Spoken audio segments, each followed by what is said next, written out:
Helping Seniors Television, all about improving quality of life for seniors. If you're a senior, know a senior, or plan to be a senior, then this show is for you. It's all about helping you develop your own aging plan so you can age actively and with dignity. Helping Seniors Television from the Helping Seniors Network of information, education, and resources. Today's edition of Helping Seniors Television covers that topic, how to have the talk. In this case, we're talking about when it's time to look into assisted living. Opening the conversation up is an important part of a good aging plan, according to Heidi Kuchenbacker, Executive Director of Hibiscus Court Assisted Living and Memory Care, who guests on today's program. I'm Kerry, Fink, and welcome to Helping Seniors TV. It's my pleasure to sit in for our president and founder, Joe Steckler, and welcome to today's edition. You're going to love the title of this show. It's How to Have That Talk. And no, it's not that talk. It's this talk that we're going to have because our guest today is Heidi Kuchenbacker, who is the Executive Director of Hibiscus Court, one of the premier assisted living facilities here in Melbourne. Welcome to the show. Thanks, Kerry. Nice to be here. So good to have you. We were joking about this because you recently did a presentation for the Golden Providers and that was the title of the talk, which was How to Have That Talk. It's when do you talk to somebody about that time to consider changing how they're living and that. And I wanted to ask you where that came from besides years of experience with what you do. Well, because I think people have the misconception that there's one talk and it's a series and it has to be an ongoing conversation with someone. So there's not just one talk like the birds and the bees talk that you have with your teenagers. It's taking an opportunity when you get one. So communication is the important part. If a situation presents itself, that's when you have a talk. So if somebody forgets their keys, because we've all done that, that's an opportunity. It's not to frighten somebody. It's to say, oh, so do you have some good habits? Do you put your keys in the same place all the time? Because when you lose them every day, 3 times a day, that's a problem, right? But it's an opportunity to say, hey, let's put the keys in the same place. So that's a habit. Habits are a great thing to deal with issues of forgetfulness. Well, you know, one of the things is, as Helping Seniors of Brevard, we're a nonprofit charity, and so we operate the area's senior information helpline, as you know, which, by the way, is 321-473-7770, 321-473-7770. That's a free call. And during the operation of Helping Seniors, we've helped over 2,400 families in the Brevard area get connected to resources that will help them. And a lot of times what will happen is we'll take calls from, I would say, the adult child of a parent who they've maybe come down to visit, and they're now becoming concerned that maybe mom or dad isn't handling the things they were actually kind of frightened maybe when they got there and thought, is this really safe? You must deal with this all the time. What are the things what is the advice that you give to those adult children who are now becoming concerned and they want to make sure mom or dad is staying safe and the things that might? Oh, absolutely. I mean, the biggest time we see that is Thanksgiving. When families come down for Thanksgiving, our call rates go out through the roof really afterwards, because for the first time they've actually been in the room with someone and they've seen maybe the refrigerator hasn't gotten cleaned out. Maybe the expiration dates aren't being paid attention to. And sometimes those have absolutely direct consequences health-wise. And sometimes it's not. Sometimes you'll see, the 4-bedroom house that's the be-all, end-all where mom lived and where the kids grew up and there's sentimental value to it. All of a sudden there's 3 doors to the house closed. They don't even walk in them. The other part is that you'll see oftentimes a king-size bed. If the spouse has passed away, they'll just turn the cover over, use half of it. But when they talk about coming to assisted living, they have to have a place big enough for a king-size bed. Well, they don't. They need a place big enough for a twin-size bed because that's really all mom's using. And you see a route in the house. It's typically someplace in the kitchen, a chair, a television, a phone. Maybe it's in a living room, maybe it's in a family room. But people have carved out a route. And for those people with old houses, you'll actually even see it in the carpet. But that's one of the first things that we see with people. So when there's either a health crisis or somebody's come to visit, and that's when we see certainly a volume of calls go up. What can you do? Ask questions. Don't be afraid to ask questions for folks. If somebody tells you they're going to Walgreens, but they ended up at CVS, have that conversation with somebody at that time. CVS is certainly a great alternative, but you were going to Walgreens. There's an issue there, right? Yeah. Maybe you just got distracted. Maybe somebody's trying to use a senior using their cell phone in their car. Yeah. It could be as simple as that. So sometimes it's just building up supports around someone so that they don't get themselves in trouble and they can stay in their location as long as they can. But you have to recognize it even when mom says, oh, I've got to stay in this house that I've had forever and a day, then maybe that's not the best alternative. Right. Well, I was going to say, we get a lot of these calls, and I'm sure you're very familiar with how they go. You could probably recite it verse by verse. But somebody would call and say, listen, I'm from New York. I was down visiting mom. I ran into this. I don't know anybody down there. I can't be down there. How do I start to sort this out? She's in denial. He's in denial. How do you counsel that adult child, or maybe it's the spouse who's now trying to do the best they can, but they're realizing the situation is getting a little bit out of control? How do they best maybe sit down and open that conversation? Well, I think asking the question, somebody that even when they start with denial, there's always an opportunity to have that conversation because emotions run high. We were talking before about the parent. The parent is always your parent. People talk about all the time that now the roles have reversed, and mom with dementia is now the child and you're the parent. Well, it isn't ever. It's never that way. They are still your parent. The reason the denial, the guilt are so high is because you know who that person used to be. We in the healthcare industry, the assisted living industry, wherever you are in that system, we deal with who shows up in front of us that day. We don't have the situation where, oh, I remember mom, she cooked these big dinners. She has to have a big kitchen. But you don't know that she's putting in Meals for Wheels in her microwave. She's not cooking anyway. Right. So there's a lot of things that we see differently because we're the adult child. And the spouses, I think spouses are even more difficult. Those are the people you've built your life with. And you have, it's just harder to see that the person that you chose to be with isn't able to do that.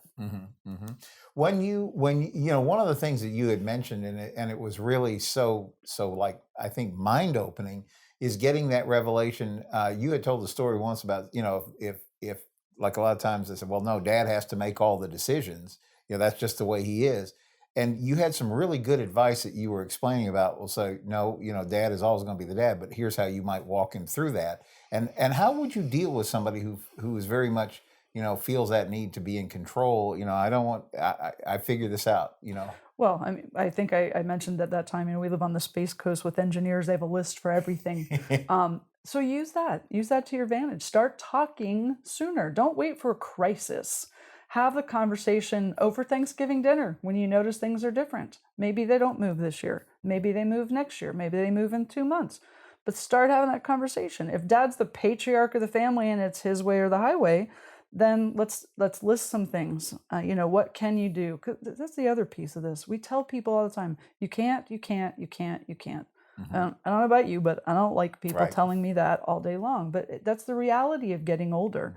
There are things that we can't do like we used to do, even at our ages, let alone, older folks. So let's talk about what they can do and use that. So if there's an engineer that's just, I'm not going, I built this house myself, we've heard them all. But for what? Because at the end of the day, it's 4 walls. So what do you get in assisted living? You get 4 walls. They're different 4 walls, absolutely. But you get the companionship of neighbors. You get the companionship of an activity together, whether it's as simple as folks that like bingo, because that's something you either love or hate. If you like going to play bingo, then you don't have to worry about somebody coming to pick you up. You don't have to worry about getting to the senior center or to the church. It's right there in the building that you live. That's helpful. A really good example that we see a lot. We have spouses, and I call spouses in assisted living, it's like a yin and yang. It's a balance. So you have typically someone that's strong physically and another person that's strong mentally. So typically you don't have that together. And what we become for each other in those situations is a support system. So you have a caregiver and someone who's being cared for. Sometimes that balances out 50-50, but most often it doesn't. When we've had, for example, a family that there's a spouse that's diagnosed with cancer, and the caregiver is really at their end. Then the family says, "Oh, we'll just keep them in their home a little bit longer." Meanwhile, they're not going to work. They're stressed. You take the number of things that could be happening in their lives. But if you move that couple into assisted living, that one person is going to pass away. There's no way, as children, when we want them to live, we're not that kind of magicians to make that happen. They are going to pass away. But if you can make that change early enough, then when that spouse passes away, that other spouse has just a plethora of people around them to support them. Support group. Joe always, as from probably even before he started helping seniors with his work with Alzheimer's, but he always said it's important to create an aging plan. So you have sort of a roadmap of where you want to go with things. And as conditions move along, that you have this idea of a continuum of care. Right now I need this, but I could see at some point I might need this. And then over here I might need this. And that seems to really resonate with what you're saying about this, how to have the talk thing, because what you want to do is, as you said, it's not really a talk. It's like opening the conversation and then moving into it. And one of the things that I think is difficult for those of us who sort of aren't in the business, I always explain to people, like, aging is really got to be considered on the job training, because we don't know till we get there. And so it's hard for us to put ourselves in the shoes. I know you, like, for example, at Hibiscus Court, I know you guys do the thing with like the virtual dementia where you actually get people set up and so they can get some sort of a sense of what a person is actually going through. But it's tough for us if we're not there to understand that. So a lot of times I wonder if we judge the idea of an assisted living based on some outdated notion that we remember going to see our great grandfather, as we were little kids, and it was kind of frightening and it was scary and maybe it didn't smell right and there was all kinds of things. But all of that is so much different now. Much different. And does the average person understand what assisted living is today? I think that's a very good point, because for the folks that we have in assisted living today, what we have didn't exist. They didn't put a grandparent or a parent into an assisted living facility because it didn't exist 35 years ago. So first of all, they don't know what it is. So often we'll have somebody in just to, we say take a tour, but it doesn't have to be a tour. It can be lunchtime. It could be just come in and visit someone and say hello. It could be bring somebody flowers, whatever the occasion to get someone in so that they're not afraid. And I often have other residents speak to them. I did that once early in my career, and I said, this wonderful lady, she could just be our spokesperson. She was just so amazing. And so one day I said, well, I'm going to be smart about this. I'm going to have her speak to this lady, and I'm going to leave the room. And as I left the room, I heard Wilma say to this new lady, when I came in here, I thought my kids had put me in a box. And I thought, oh my God, this is the worst thing I could ever have done. But it wasn't, because what people feel is what they feel. No matter how we want them to feel, we can't take their emotions away from them either in this journey. So I love that Wilma told her that, although my heart sank, I have to tell you. But they worked through that, and it made the other person's emotions okay. So I think we have to give some room for that. And I think coming into the building, I always say, come be a fish, don't live in the fishbowl, and just get a view of it. Come to some music, come to a kid, intergenerational thing that we do with children, something that they like. And then they can see what it is. Meet your neighbors. I always say, meet your neighbors and meet the staff that work there, because when it feels right, it typically is right.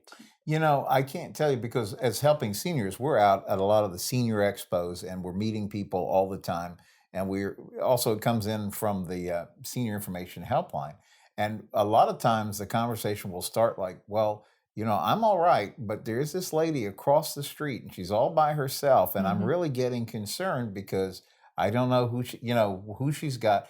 And one of the things that I've heard you guys talk about is when you finally can release from that concept of I need these four walls and no others, you're actually opening up an entire. I've heard you guys talk about, well, what would you do if you won the lottery? You would get a chauffeur, a gardener, big house, a chef. I mean, I'm just loving the idea. Win the lottery, buy a big house, get a chef, get a chauffeur, have somebody do your laundry, have somebody do your housekeeping. Pretty sure that we'd be loving that. But instead of telling people they can't do the laundry because that's where a lot of falls happen, instead of saying don't make your bed because you're going to hurt your back, I have a housekeeper that does that. I have a chef that can take a menu item, a recipe that you like, and incorporate it into our menu. Wow. It's awesome. I'm ready to move in. Yeah. Because the only thing a senior really has to do is tell us what they need, and we'll fill in the gaps behind a closed door. But the rest of it is, what kind of fun can you have? And we always joke around, it's like a cruise ship that never leaves port. Yeah. Because that's what the day is. It's different things that you like to do, whether it's enjoying that meal, whether it's walking, around the park, whether it's playing bingo or not playing bingo. I mean, I have people that play on their computers and bring information to us for jokes, because that's what they do. Sure. But they have an audience. They're not home alone, right? They can bring it to the rest. We have something we call off our rockers, and literally, because none of them are sitting in rockers. But the best part of that is it is like a stand-up comedy, because folks have that interaction and that fun with each other. And it's a group of people. It's community living. If you've ever been part of a homeowners association, sure, you know that not everybody likes everybody right. else. We don't expect people to.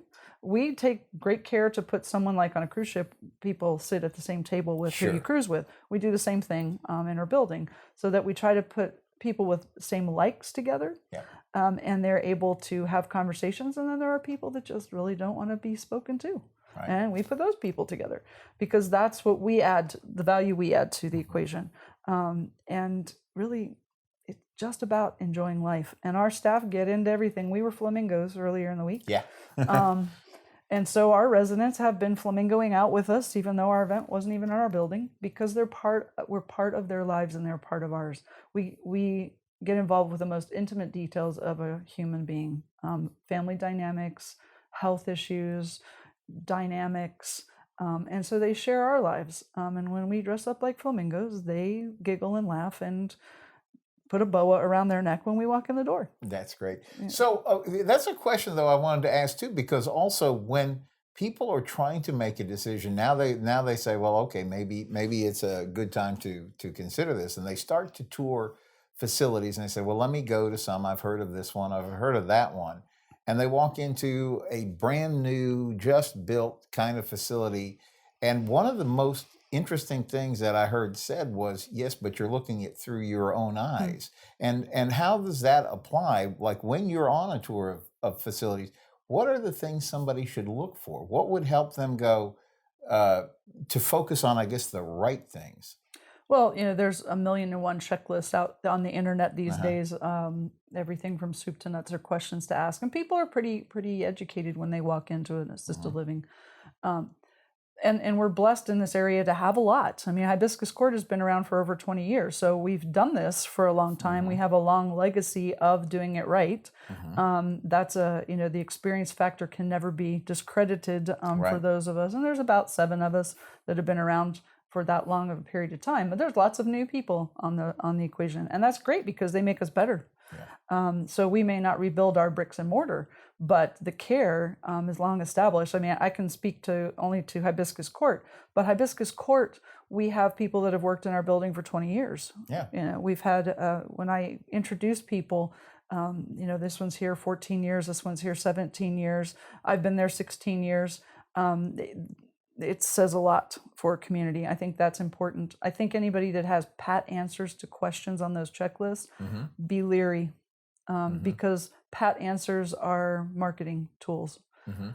Explanations and stories are the real deal. Well, I was also going to say, like, if you walk into a building, there's probably different things that you would look at, and you would say, you could be looking at something like, I love the concept we were talking before the cameras were rolling about. Somebody says, well, mom would want a place with a swimming pool, you know. Yeah, I mean, it's my personal favorite. yeah.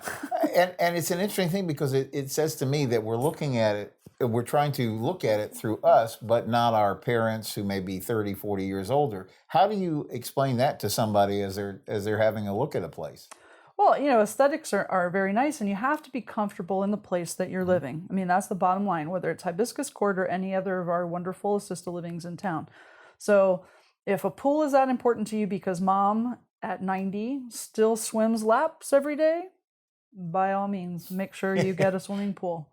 But if mom used to like swimming, and she used to sit around and sunbathe, or she used to do laps, then you have to ask the questions, when was the last time you saw mom get in a bathing suit on her own?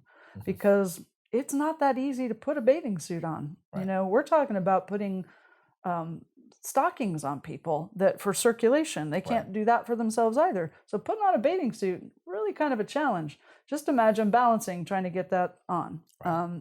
So you have to ask what's real. Do you just want to remember mom when she swam? Or does mom really need to swim? So it's a really it's just a small idea of what's important and the lens that you're looking through, because what's important to baby boomers will change the course of what we actually live in. Yeah. But what's important to this great generation that we're serving now is an entirely different thing. That's why we have the challenge of being in your house and trying to get people to move in, because that's important to them. Right. It won't be important to our generation. Our generation will want 52 different meal choices delivered to our door. These folks don't want it delivered to their door, So our lens will change, but we have to make sure that when we change assisted living for us, that it's for us, right? Not for mom, who that's not important. As a different thought. And that's the thing I wanted to get into, because it really seems like if you're going to choose a place to make your home, and then you want to have this thought that this will be the home that you can enjoy for quite a while, and that you don't want to have to move again. That's one of the things that it would seem, and correct me if I'm wrong, that you would want to look for a place that has a great deal of stability, that it's not every 2 weeks you're meeting new people and things like that, but also a place that you can age in place with. And tell us a little bit about Hibiscus Court itself, how that would fit against those kind of thoughts. So the regulation for assisted living is really pretty simple. It's whoever moves into assisted living, you have to be able to say, as that facility, that you can meet the person's needs. So that said, there's lots of good assisted livings out there that do one thing or another, but they only do a swath of that continuum of care.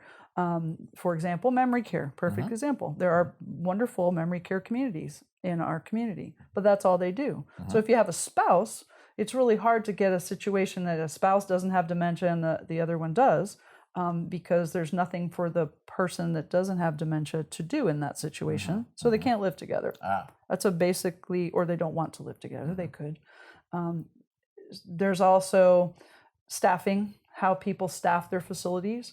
Doesn't mean one is right or one is wrong, but for continuum of care, that's one of my favorite questions that come on all these internets. Well, what are your staff ratios?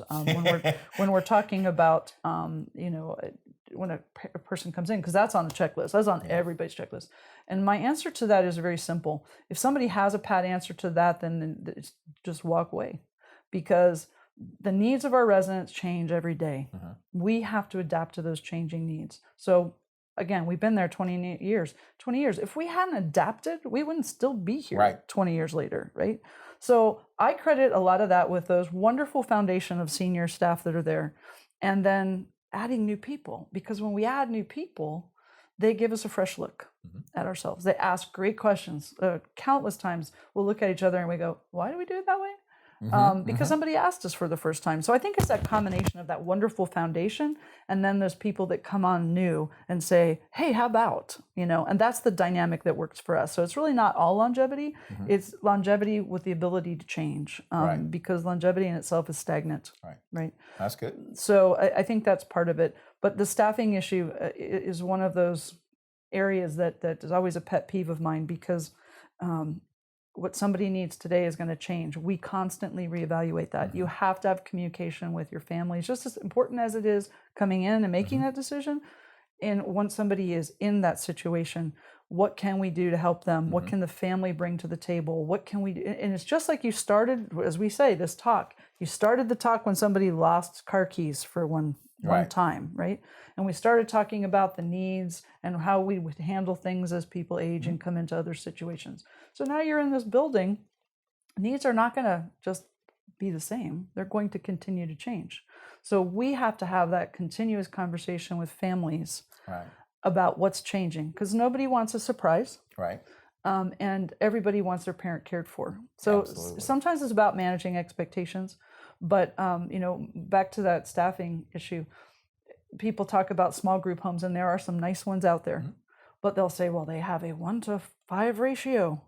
Well, not quite. When you think that same staff person that's changing mom, helping her take a shower, do all those behind the door kinds of things, who's cooking? Right. They don't have a chef. That person's cooking, and they might be great. But that person's cooking, that person's serving, that person is doing housekeeping, that person is doing the laundry, they're doing the grocery shopping. And now when you look at all those jobs together, there's not a whole lot of time for care, So you have to balance that. Like I said, there's a lot of really good small homes out there, but you cannot compare an apple to an orange, right? We are just about out of time, but I wanted to say, if somebody wanted to get in touch with you and maybe take a tour, how's the best way for them to get in touch? Well, there's a variety of ways. I say the most fun way is find us on Facebook, because you can just kind of see some of our antics, if you will, of what we've done that week. And that's kind of fun. It gives somebody a little window into our world before they get there. We also have a 360 tour out there that someone could see the actual building itself. It's a pretty nice place.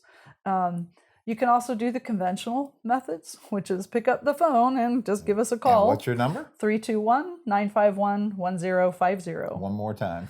321-951-1050. Well, thank you, Heidi, for being with us today. It's been a pleasure. Really enjoyed it. And thank you, too, viewer, for tuning in. And now, hopefully, you're ready to have that talk.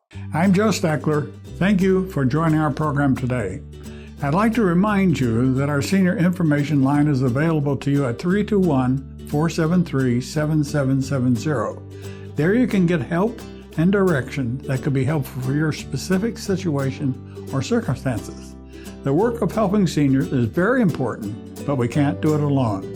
That is why our sponsors here in Brevard County are so important. I'd like to thank our many area sponsors, businesses and medical providers who support the mission of helping seniors that help us carry the cost of our media efforts.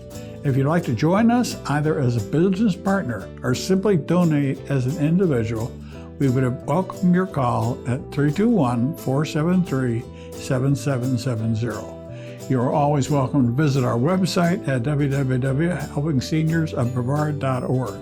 Thanks so much for your help. It does make a difference.